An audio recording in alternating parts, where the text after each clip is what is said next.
Karibuni mpendwa mtazamaji katika channel yangu ya mapishi. Kwa majina naitwa RUKIA LALTIA. Ikiwa wewe ni mgeni katika channel hii, please usisahau kusubscribe hapo chini na kubwa kengele itakayojitokeza ili uwe wa kwanza wakati upload video zangu. Katika video leo niko na mgeni kutoka Ghana ambaye ni rafiki yangu mkubwa sana. Kwa majina naitwa Helena Bofa. Leo tutajifunza jinsi ya kutengeneza mchele ama wali wa Kigana ambao unaoitwa Jollof Rice na kuku wa kukaanga.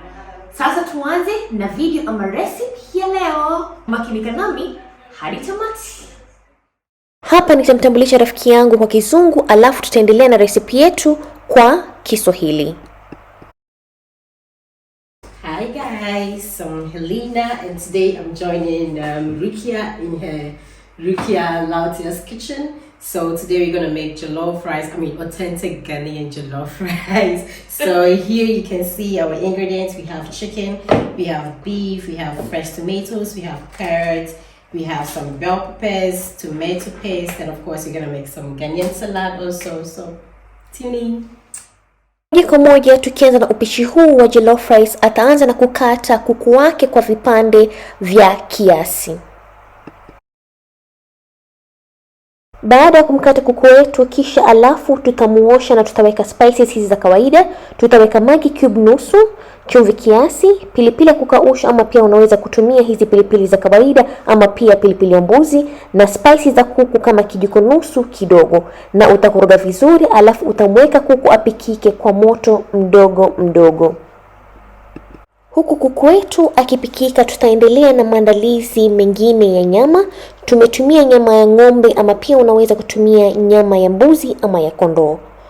Tutaanza na kukata kitunguu chetu cha maji, tangawizi na kitunguu saumu. Tutakata kwa vipande vidogo vidogo. Alafu tutatumia pilipili boga ama pilipili hoho ya kijani na tutakata kwa vipande vidogo vidogo, na tutaweka kila kitu kwa blender na tusage vizuri.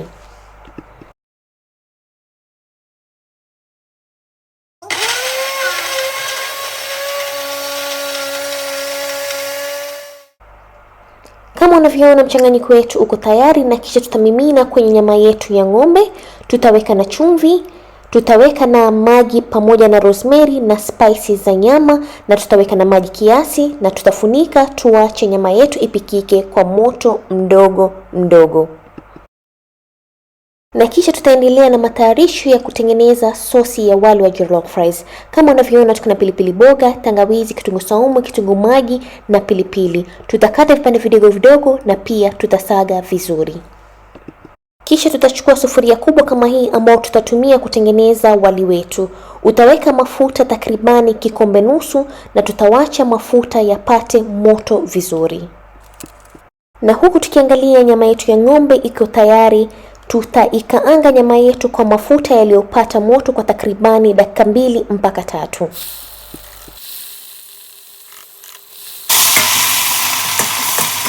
Nyama yetu ikishapata rangi nzuri kama hii, basi nyama yetu ya ng'ombe iko tayari na tutaitoa, tutaweka kando.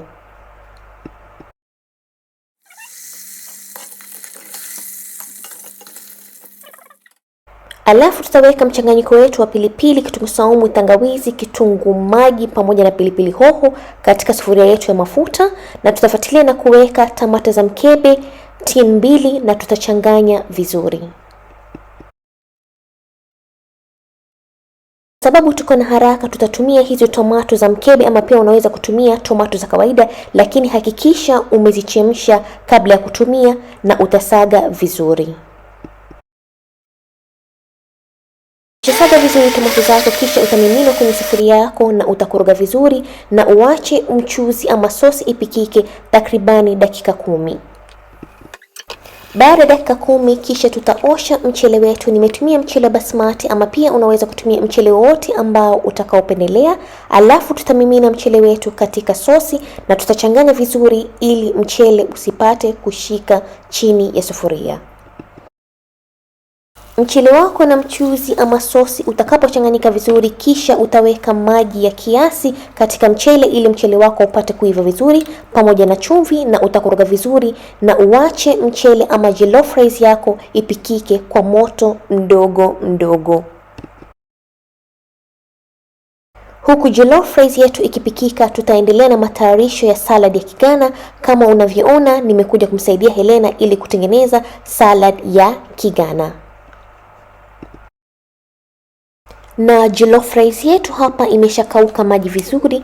Mwisho kabisa, asili yake ya huu mchele wa jollof rice, wataweka maboga. Niko na pilipili boga hapa kama unavyomuona, na ataweka na karoti pamoja na ile nyama tulioikaanga pale mwanzoni, na atachanganya vizuri, na kisha atafunika na karatasi pamoja na kifuniko hapo, na atawacha ipate vuke kwa dakika 10. Kuku wetu yuko tayari hapa. Tutamkaanga takribani dakika kama 5 mpaka kuku apate rangi nzuri kama hii. Alafu na kuku wetu yuko tayari na tutatoa tuweke kando. Baada ya dakika 10 maboga yetu hapa kama unavyoona yameshakuwa steam, yani lile vuke lishaingia kwenye maboga na maboga yako laini. Na jollof rice yetu iko tayari kama unavyoona, mchele umetoka mmoja. Kabisa Helena atafanya salad yao ya Kigana. Huwa salad hii mpaka wapate mayai ya kuchemsha na cucumber, lakini mahitaji hao mawili siku yanunua, samahani, tutatumia haya mahitaji ambao tulionao. Tutaweka salad, tutaweka mahindi yaliyochemshwa pamoja na tuna wa mkebe, na tutaweka na tomato pamoja na mayonnaise, tutachanganya vizuri. Alafu mwisho kabisa ataweka na ketchup, na salad yao ya Kigana iko tayari. Na chakula chetu kiko tayari. Helena atatuandalia chakula chao cha Kigana ambao ni jollof rice. Jamani, huu mchele umetokea vizuri mmoja na unanukia vizuri, pamoja na kuku hapo wa kukaanga na saladi yao. Kama unavyoona hapo, Bi Helena anatuandalia. Jamani, ni chakula kilikuwa kitamu balaa. Kama unavyotuona hapo na Bi Helena, tunajienjoy chakula chao cha jollof rice, kuku wa kukaanga na salad. Yani huu wali ulikuwa mtamu sana, mpaka nimewavutia na video ya karibu ili mpate kuona huu mchele, na msisahau kujaribu hii recipe. Asante sana kwa kuangalia video yangu, na natumai mumeipenda. Na ikiwa hujasubscribe katika channel yangu, please usisahau kusubscribe hapo chini na kubofya kengele itakayojitokeza, na usikose kugonga hii video, kushare na wengine. Na asante sana Helena Bofa kwa kujiunga na channel yangu, na kwaherini.